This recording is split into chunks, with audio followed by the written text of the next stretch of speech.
In today's video, I'm going to teach you how to freeze multiple rows and columns in Google Sheets using freeze panes. This tool is incredibly useful if you're dealing with large data sets and need to keep certain rows or columns visible while you scroll through your sheets. So, let's dive right into it. First things first, you'll want to open a Google Sheet, which should take just a few moments.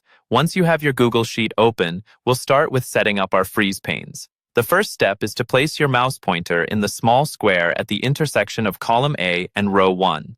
You'll notice this is located at the top left corner of your sheet, just next to where you see the letters for columns and the numbers for rows. This is the key spot for adjusting your freeze pane settings. Next, you'll want to wait until your mouse pointer changes into a free hand. This indicates that you're in the right spot to start clicking and dragging. Once it does, click and hold, then drag your mouse downwards.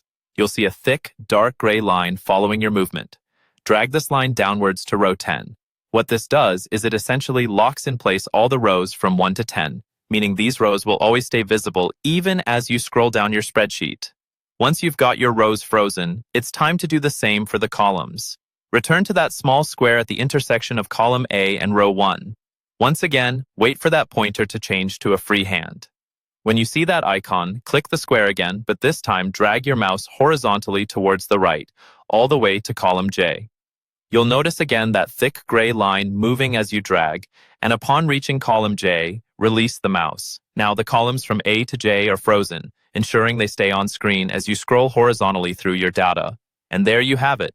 You've successfully set up freeze panes in Google Sheets, which allows you to navigate through large amounts of data without losing sight of your key headings or categories. Remember, this feature can be adjusted or removed at any time following similar steps. Simply click and drag the lines back to the starting point, and your sheet will revert to its unfrozen state. I hope you find this tutorial helpful in managing your data more efficiently.